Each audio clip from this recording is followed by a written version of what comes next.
to get started. So let's turn the program over to Vince Williams, who in and of himself has 25 years or more of business experience. He's a business consultant and he does a lot of things. Vince, I'm turning this over to you. It's in your hands now. Thank you so much. Excellent, Miss Sonia. Thank you. Thank you so much. Good evening, everyone, and Happy New Year. I hope you found it starting off right.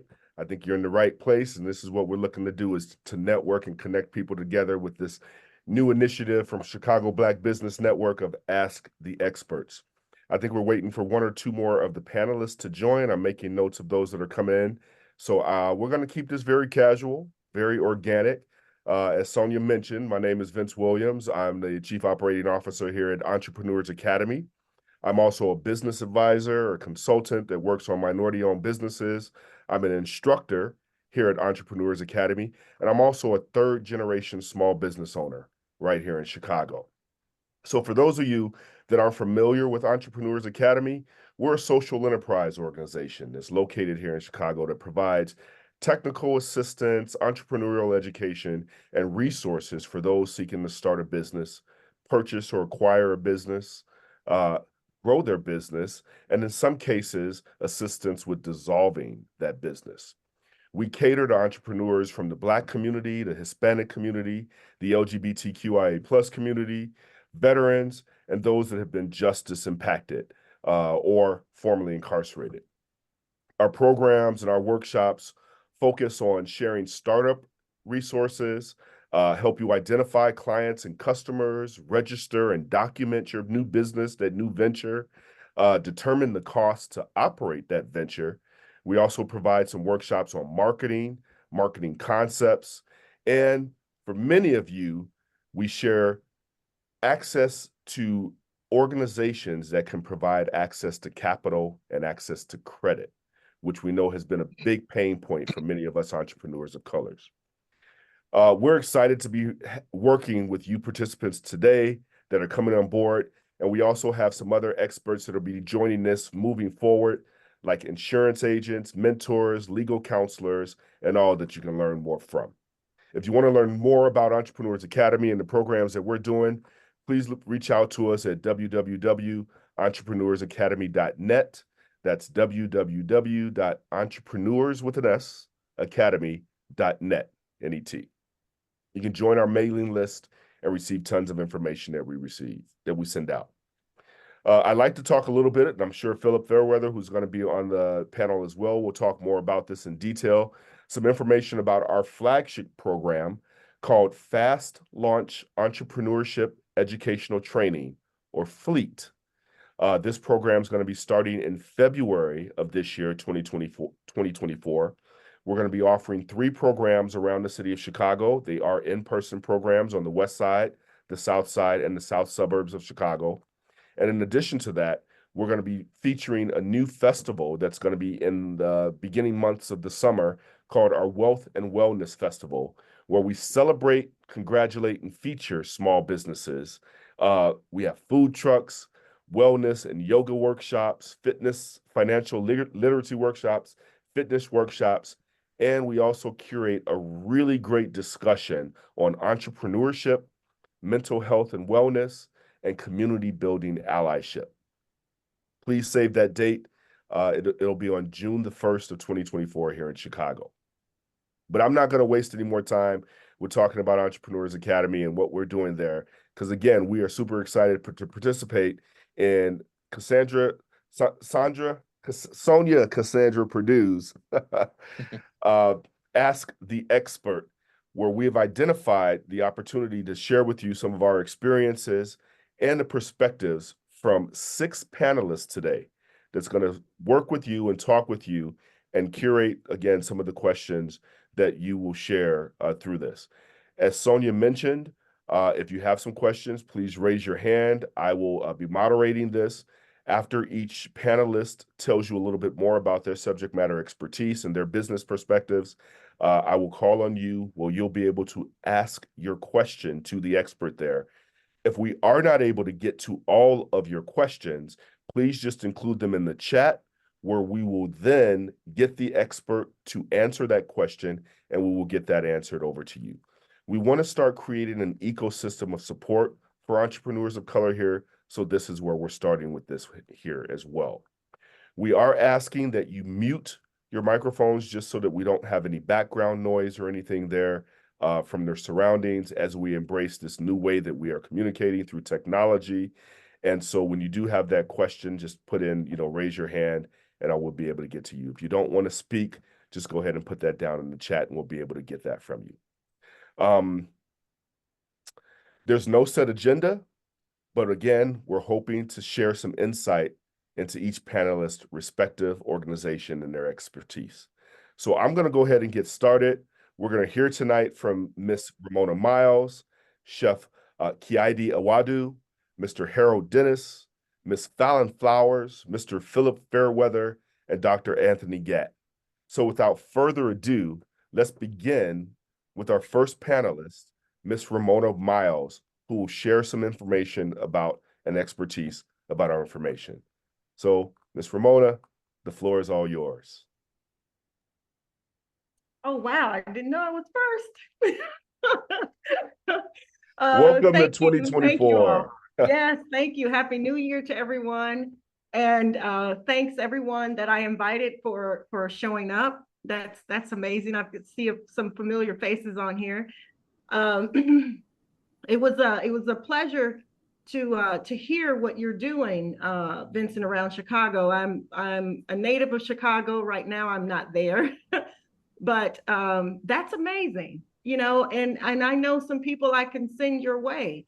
So this, having something like this is perfect because you don't know what you don't know. And I think I've seen some of your information and clicked on it, but until having this, well, I guess face-to-face, virtually, paints a better picture. And I do have plenty of people that you can probably help. So Sonia, thank you for inviting me here. So my name is Romona Myles. I've been online. I joke around and say I'm a dinosaur. I've been on here for so long.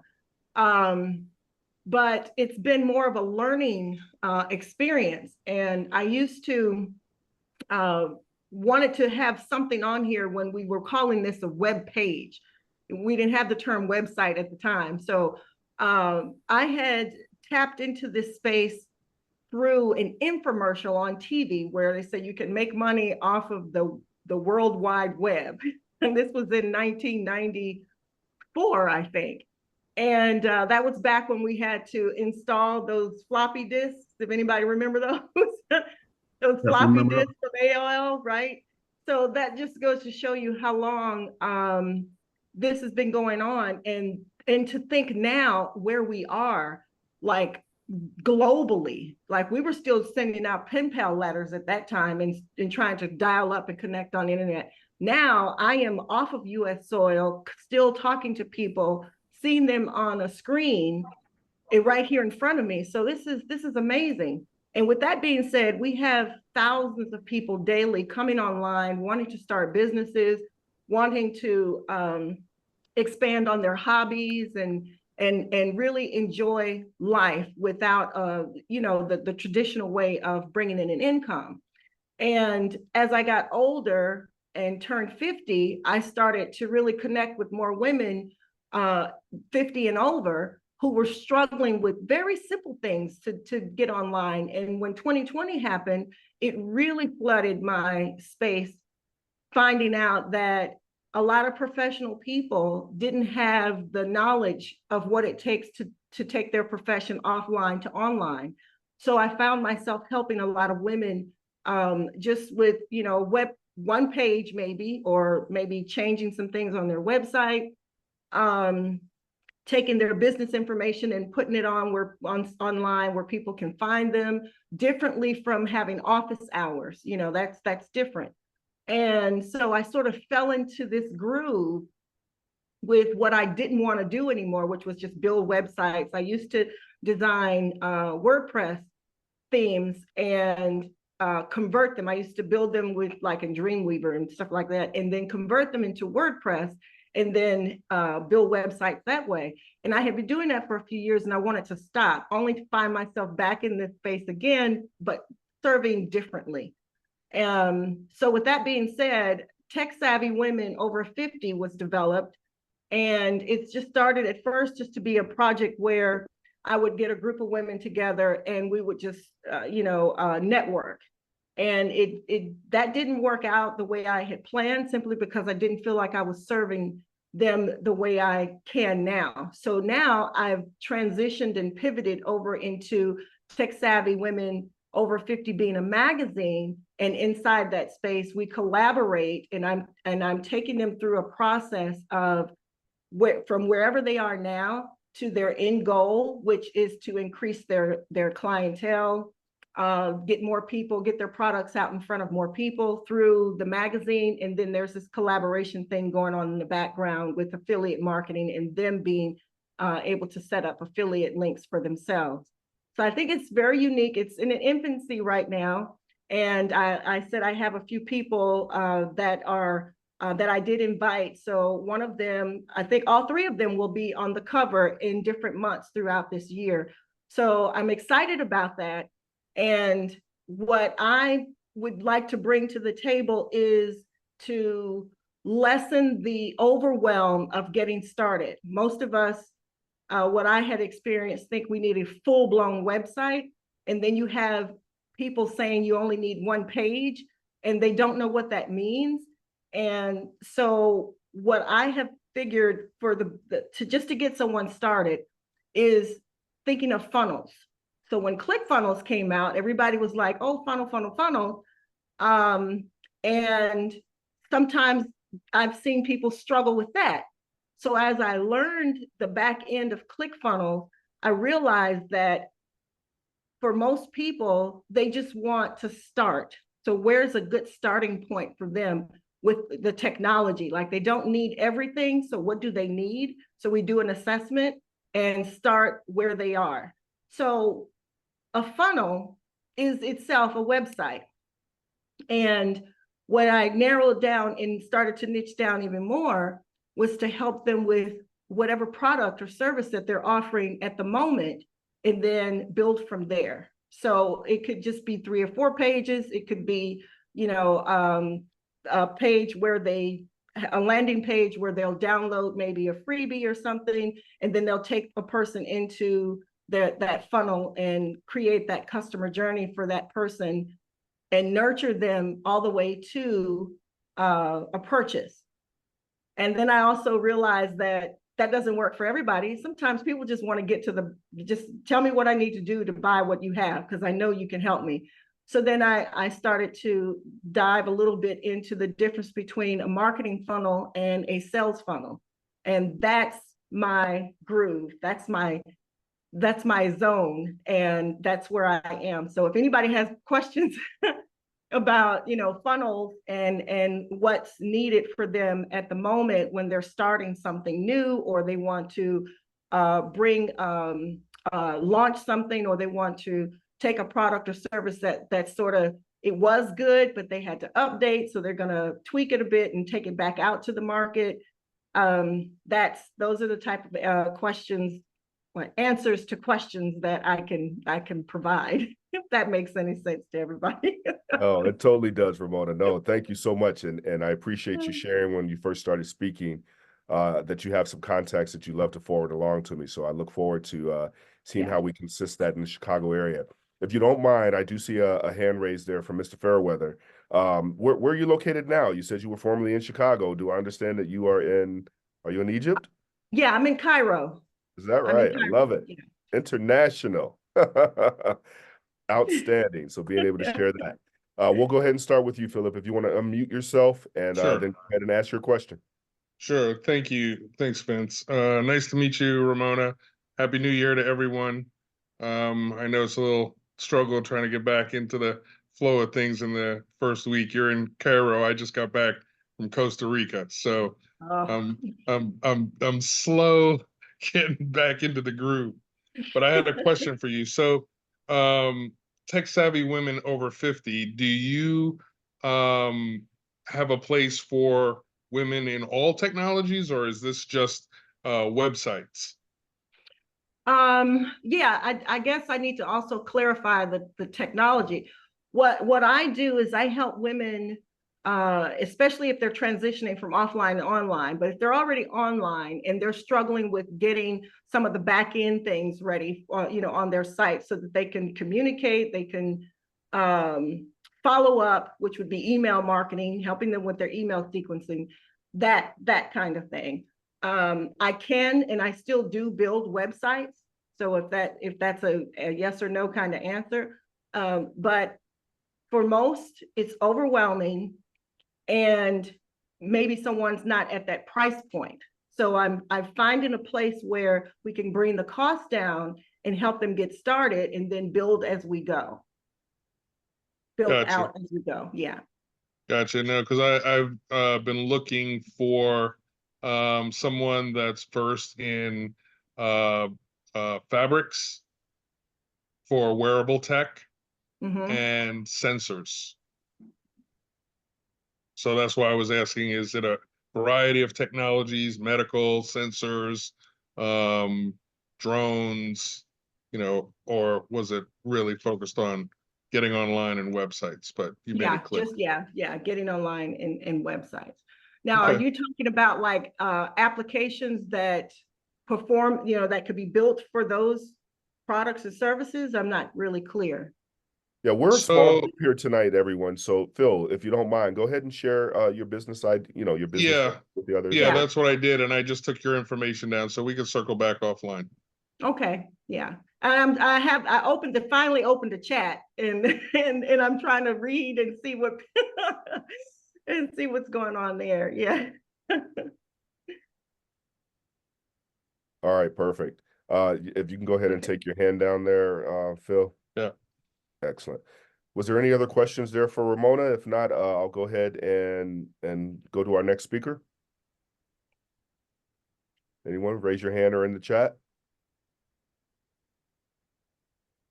All right, perfect. If you do have a question for one of the past speakers that come up, don't hesitate to put it in the chat or reach out to me directly in a direct message, and I'll be sure to get that question answered for you. So to keep this moving along, again, we're excited to be a part of this Ask the Expert, where we are featuring 6 entrepreneurs and subject matter experts to share their expertise with us as participants here in this new 2024 year. So next up, I'm going to have Chef Keidi Awadu. And Chef Awadu, please, if I am butchering that name, do not penalize me. Just correct me there, and we'll go ahead and keep this going, where you're going to share some information on health and wellness as a specialist in that arena. So unmute yourself, and you are all on board. All right. It is a pleasure, absolutely, to be with everyone today. And the first presentation was very inspiring. I think you give us a great indicator, Ramona, of what the day is going to be like. It's an honor and a pleasure to be with you. I am a researcher, broadcaster, author, nutritional, clinical nutritionist, functional medicine practitioner. But I really want to sound today more like a data analyst, statistician. So I'm going to go into a presentation I recently broadcast entitled Health is Wealth. Here are the numbers. In this broadcast, I listed the many ways that committing to a supremely healthy lifestyle can be a critical move toward increasing personal wealth. Simple lifestyle changes will affect your bottom line. So I'm going to go into a number of these points. I'm going to do my best to keep this to under 10 minutes. I think I can do a good job of that. So, number 1, health is wealth. It's one of the shortest poems that many of us know, and it's something we should keep in mind every day, because every day is an opportunity to invest in our health with an expected return on that investment. The links between poverty and poor health are deeply interconnected, and this creates a vicious cycle that exacerbates both social and economic disparities. 10 specific links between poverty and poor health include: number 1, limited access to health care; number 2, malnutrition; number 3, substandard housing; number 4, high stress levels; number 5, limited education. Number 6, lack of health insurance. Number 7, risky behaviors. Number 8, reduced access to safe water and sanitation. Number 9, occupational hazards. And number 10, social determinants. Poverty's impact on health is multifaceted, affecting both physical and mental well-being.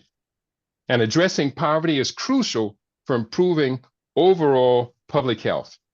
This society is contributing to increased poverty and a decrease in the middle class. As a data-based analyst, what I call scientific futurist, we have to acknowledge that in the United States, really the trend has been around since the 70s, but it's been really consolidated since 2008. The middle class is substantially shrinking. So as we're being pressured, we've got to make sure that we retain this formula: health is wealth. Point number 2 I want to make: medical bankruptcy is one of these things that is hollowing out middle class families. I have an article from Reuters News, September 21, 2022. The article covered the fact that the Biden administration announced plans to remove medical bills from Americans' credit reports in a push to end what is called coercive debt collection tactics that affect millions of consumers. Vice President Kamala Harris told reporters that more than 100 million Americans had unpaid medical debt. The Brookings Institution think tank also found big gaps in medical debt statistics, with some 80% of debt held by households with zero or negative net worth, and communities of color hit especially hard. For instance, 27% of Black households hold medical debt, compared with 16.8% of non-Black households in the United States. Now, this cost per citizen of the national healthcare economy is outrageous. A total of $4.3 trillion for a nation of 331 million people, or $12,914 per capita. That's the national healthcare economy. The growth rate is substantially lower in 2021 than it was in 2020, when the growth rate for healthcare in the United States was increasing at 10.3% per year. Now, when we put these figures on the individual, the out-of-pocket expenses per capita is crippling, is outrageous, and we wonder, where is our wealth? The average out-of-pocket annual spending in the United States varied widely, depending on factors such as insurance coverage, age, a person's health status. On average, an individual with private health insurance might have faced annual out-of-pocket costs in the range of between $1,000 to $5,000 or more. These include deductibles, co-payments, and co-insurance. From my calculations, for all Americans, out-of-pocket expenses average $1,812 per person. So we're going to have to start considering recapturing some of that money. Actually, there was multiple figures. This next paragraph, let me clarify that. Even if someone has health insurance, there may still be a large amount to be paid out of pocket for healthcare services. Total out-of-pocket healthcare payments in the U.S.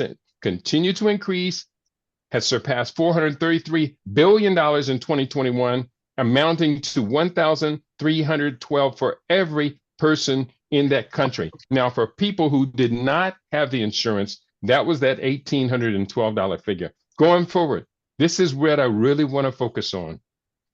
We should expect a reasonable return on investment in a healthy lifestyle. That is the key. Living a healthy lifestyle can indeed lead to better economic health by generating a positive return on investment. Here are 7 ways in which a healthy lifestyle can result in financial benefits. Number 1, reduced healthcare costs. Number 2, increased productivity. Number 3, lower health insurance premiums.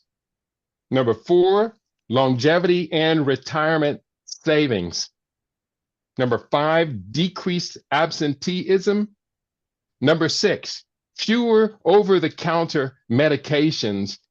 And this is a side note, 63% of American adults over the age of 20 are currently on prescription drug medications.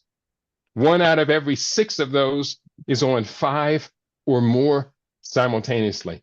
This is a crisis we're going to have to face. And number 7 of the benefits of a healthy lifestyle, improved mental health. Couple more points before I wrap it up.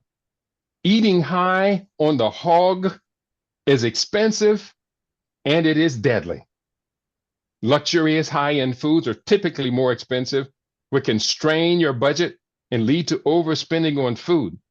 And I would include in that eating out of the home is for many families quite a drain on the household budget. Eating high on the hog, poor nutritional value. Many high-end foods are rich in fats, sugars, and calories, but low in essential nutrients, leading to poor dietary quality. Eating high on the hog is associated with weight gain. Frequent consumption of high-calorie, indulgent foods can contribute to weight gain and obesity, increasing the risk of associated health issues. In one of my books, I document 33 acute and chronic diseases, mostly chronic diseases associated with excessive weight gain and obesity. Number 4, increased risk of chronic diseases. Diets high in unhealthy fats and sugars are linked to a higher risk of chronic diseases such as cardiovascular disease, heart disease, diabetes, hypertension, and 5 different cancers. Next point is a lot of us, by eating high on the hog, are engaging in unsustainable eating habits. A diet centered around expensive and indulgent foods and beverages may not be sustainable in the long term, leading to fluctuations in eating habits, which often accompany fluctuations in weight. A couple more points and then we're going to wrap and ask for any comments. Eating high on the hog is leading to financial stress. Spending excessively on luxury foods, restaurants can lead to financial stress and impact overall financial well-being. Point number 7, there is a dietary imbalance. Luxury foods can lead to an imbalance in essential nutrients, potentially causing deficiencies in vitamins if you're in the UK, minerals, and fiber. Eating high on the hog quite often is lack of variety, and it is variety in natural foods that provides the broadest spectrum of nutrients critically necessary to sustain life, longevity, and disease resistance. 2 more points. Number 9, social and cultural implications. Constantly indulging in expensive foods can create social and cultural divides, and not everyone can afford such luxuries. And then lastly, the environmental impact. Some high-end foods have a much larger carbon footprint due to production and transportation, contributing ultimately to environmental issues. So that's just a brief of what I do. I am the producer of a documentary film called Chewicide, the movie, which talks about this infatuation with food that literally is to die for. So I'm hoping that you heard something from your brother today that informs, inspires, excites you, and maybe I'll get a question or a comment from you. Again, my brand, Living Superfood, which I have the website livingsuperfood.com, where we say food is nature's most perfect medicine. That's phenomenal. Wow. I'm inspired and I'm definitely more informed. So it looks like we have a couple of questions here. And again, I apologize. Did I pronounce the name correctly? Is it? Well, you did good. Next time, Keidi, Keidi, sounds like Speedy. Okay, Keidi. Speedy Keidi. The women used to call me Quick Draw, but I'm not even going to go into that. And the last name, you got that one. You got that one perfect, Brother Vincent. Keidi Awadu. Thank you, my brother, Awadu. for All this right. Well, Chef, invitation. how about I do Chef Awadu? How's that? Chef Keidi is how it's easiest to find me on a search engine. Chef Keidi. Okay. And just so for the other's sake, is it livingsuperfood.com? That's correct. No All right, S. perfect. Livingsuperfood.com. All right, perfect. I'll go ahead and put that in the chat. It looks like Sonia, Appreciate that. did you have a question? Did you want to go ahead and start? Yes, I do have a question. Thank you for being here and for all that great information. I'm not sure what city and state you're in, but we're in Chicago, so our demographics are still segregated. And so, yes, a few years ago, and it stays on my mind and in my heart, that the demographics for the north side of Chicago, which is predominantly white, and the south side of Chicago was predominantly Black, there was a 15-year gap there in longevity. And that was just, I mean, it was just so shocking to me. Now, what city and state are you in? I just push it up a second time in the chat. I'm in Las Vegas, Nevada, Mm-hmm. where a Is lot that of you come out as here to. segregated? Oh, Las Vegas is almost like being in Arkansas in the late 1970s. It's not just segregated, it's been kind of left behind. I was in Los Angeles for 30 years, and the economy and the density of population, the freeways chased me out, but I didn't want to go so far from the West Coast. So Las Vegas is just 4 hours east of Los Angeles. Okay, and I have, yes, that information stays on my mind. So yes, poverty is killing us. And of course what we're eating is killing us. But that gap was just mind-blowing to me. Okay. Absolutely, it was, Sonia. Absolutely. Yes. You remember seeing that, Vince? Yeah, for sure. For sure. Okay. Okay. And I want to ask you this question. We got all these old eating habits, okay? So it's not an individual thing, it's a cultural thing, and it's a family thing. And if you go to the grocery store and you look at carts, yeah, I be nosy. You look at people's shopping carts and they get all of this sugar, this pop, these potato chips, all of these stuff. Not that I don't eat them every now and then because I'm heavy. I'm heavier than I'm supposed to be. And all of this stuff in these shopping carts. And do we even know how to begin changing the the whole family's eating habits when we're still going to the grocery store and we got all of this stuff in there? I don't even think people need that much food. I'm not sure. But they got all of this stuff in these shopping carts. And it is the fat food. It is the pork. It is all this stuff. Just briefly, what can help us lead? I mean, maybe these conversations, but they're not here listening to these conversations. What can help us lead these people as a family, our people as a family, to better understanding of healthy eating?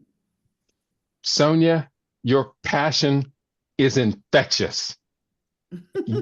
There is a word that I didn't coin the word, but I adapted its use for what we're talking about today. The word is called chewicide, where we're eating ourselves to premature chronic illness and early death. And when we look at the data, when it comes to life expectancy, the standard African-American diet, so-called soul food, is the most deadly ethnic cuisine within the United States kind of tapestry and fabric of different culinary. There's something I want everyone to keep wholeheartedly in mind. And at least one person repeat this. Sonia, if your mic is open, old habits die hard, new habits form quickly. What did I say? Old habits die hard, new habits form quickly. I'd say that a dozen times a day as I daily work to create new habits, reinforce my new habits. I'm very proud to say. Now, I'm going to ask someone to guess my age at the end of this next statement. I am in record-breaking territory. I'm the only person my age who I have now for 19 days in a row done in my first set of push-ups of the day, 300 plus push-ups. 1 week ago, I set a new lifetime record for push-ups, 375 in a single set. That's no pause. Just count them out from 1 to 375. Now, Sonia or anyone else, would you like to guess my age? Please be nice now. Don't be mean. I'm gonna say about 65. I was Not thinking bad. 58. All right. I have just turned 68 years young. Wow. And I'm very, very proud to say I weighed myself this morning and I weighed 1.5 pounds less than what I weighed at age 25, which is what most of us is our peak lifetime health status as adults, age 25. So what can we do about this? We're going to change the old habits to new habits. New habits form quickly. I am the author of 53 published books, and I'm very proud of that. I have 10 books that came out just in 2023 alone. Most of my books are on health, wellness, culture, and economic transformation. There is so much that we can do. As Black people in America, we spend $91 billion a year on full service supermarket chains, and we don't own any of the chain stores. So there's going to be economic components to our transformation as there will be personal habits. And last point I'll make, because I 53 books, I can list this stuff forever. The last point I'll make is we're better off when we function collaboratively, collectively, in groups. Because when we function as solitary citizens in America, we get picked off one person at a time, one household at a time, one family at a time. And that has been bankrupting us. Any other comments or questions? I'd love that. That's outstanding. Yeah, it looks like we have you really, really good stuff. Keidi. Phil, you got your hand raised? Yeah, so it's really fascinating to listen to you, Keidi. I've considered myself an athlete and a wellness person most of my life. All right. But these last few years, I've seen a complete decline in my health, my weight, my energy, all that stuff. And I still eat pretty healthy, but every time it's hard to find healthy foods that are not processed, that don't go bad before I can eat them. Before, how do you even start expanding your palate? Everywhere I travel, I try to bring back new recipes and everything like that. But with the time, I find myself now just working and coming home, sitting and working more. Yeah, and that's going to cause your deterioration to speed up based upon that habit. You got to break that habit ASAP. I can feel it, and I know, because of my entire life, that's kind of why I'm still okay. I can still do stuff, climb mountains. I can still work out. I can still do stuff. I just don't feel good. And looking at you, and I'm a couple of years behind. I'll be turning 63 in June, and I just want to get back on track, man. I just feel there's multiple things you can do. Number one, I just typed into the chat one of my books that is I have two books that are kind of like my health biographies. This particular one is called Furiously Vegan. And the second book, which is more recent, is entitled Living Superfood Life to the Max. And so I tell what my daily routine is, what my nutrition is. I show you in Living Superfood Life, I have a couple of dozen recipes of what I eat. But here's the thing. If you can't do it on your own, you're going to have to bring in a coach. And guess what, Philip? Bringing in a coach sooner than later serves your best self-interest. Does that make sense? Yeah, no doubt. So I do coach. I have a wonderful client list. Some of my clients have reversed diabetes in 14 days. I have had clients that have reversed hypertension, drug-dependent high blood pressure in as little as one client their blood pressure went down 29 points in 18 hours. Wow. I teach what I know. I do what I know. We have another class coming up very soon. The class is not cheap, but it will be less than twice what you spend out of pocket every day on healthcare. I'm very proud to say for 40 years, I've avoided the doctors and even the dentists with the system that I have covering how to maintain and optimize the functioning of 18 separate body systems that work together to give you your health, longevity, and vitality. I'd love to be your coach, Brother Philip. I would love for you to be my coach. I've been I'll a coach type, to somebody else. I'll type my number barely in the have one chat mind. right now. All right, excellent. That's the networking we're hoping to create here. That's what's up, man. I love it. Very good We stuff we there. just witnessed something so beautiful. Wow. Absolutely. I don't get to see this often. I don't think I've ever had to even say something like this, but I just saw two very well put together Black men come together and say, hey, I'm going to help you. You can help me. It's like, what just happened here? Like, I would like to pause for a minute and take this in.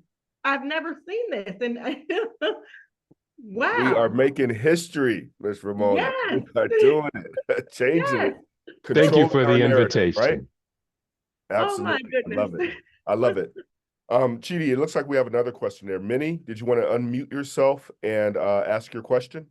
Yeah, hi everybody. How y'all doing? My name is Minnie Bandy. I'm part of the Cannabis Equity Coalition Illinois. So I'm really holistic, but I'm more into cannabis and stuff like that. But I'm 61 years old and I don't really have no doctors, no sickness, no illness, and nothing like That's that. right. So I mean, I'm real good, but I mean, I'm holistic. One way, you doing it one way, but I do it another one. I mean, cannabis is natural. It comes from the ground. It was here when we got here. It's how people abuse it and use it that help them. I mean, it's a medical way. I mean, it even helps you lose weight and all kind of different things. People think because you smoke, you eat up everything. That's not true. I mean, it's a medical and all kind of stuff. So just to comment, and I'm with you on that, being healthy, but yeah, I just do it a different way. Well, don't think that you don't do it with me. This is one of my books. And excuse me, I have my chroma key on. The book is called Industrial Hemp Uses and Opportunities. And many, not only is some 3,500 documented uses of medical marijuana, cannabidiol, and different components there in history. This book states that this is the plant that can heal the world. Now, I'm really excited.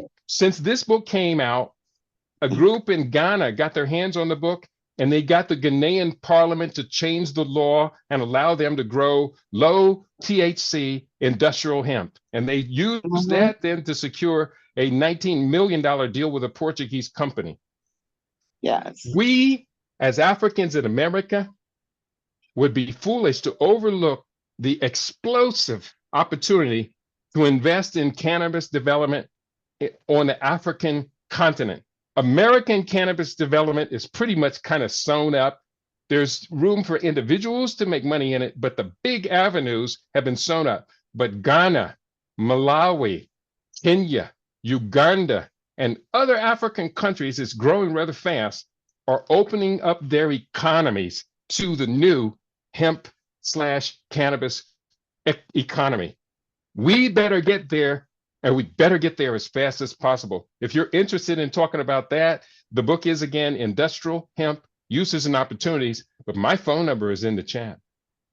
And you can talk to me about it because, like I said, I have an old organization and I know everybody pretty much in Chicagoland, Illinois now that got anything to do with cannabis growing, craft growers, anything. We work on policy work. We do whatever it takes to make our cannabis business grow inside of Illinois because we've been shafted so much about so many things. You know what I'm saying? And they said it was for us, but it's not for us in Illinois. They lied to us. Let me give you an inside tip, Minnie, and I'm going to stop because I can go on all day long. Y'all be mad at me. Minnie, you and I and this group you're working with have got to get to Kenya this year because right now the Kenyan parliament is working to change those laws. I've been invited to speak at a conference over there, including His Excellency William Ruto. We need to get over there as soon as possible and put our plans into place. There's just too much money to be made and too much health wellness to be promoted for us to stand aside and act like that those African markets are not real. 100%. I'm with you. I love it. I love it. I'm gonna, for the sake of time, that's really good stuff, Minnie. Thank you for sharing that. Chef, wow, powerful, powerful stuff. And again, like you said, Miss Romona, really, really good to see some brothers combine together and talk about health and what that means. And I think this is a great segue for our next expert that we're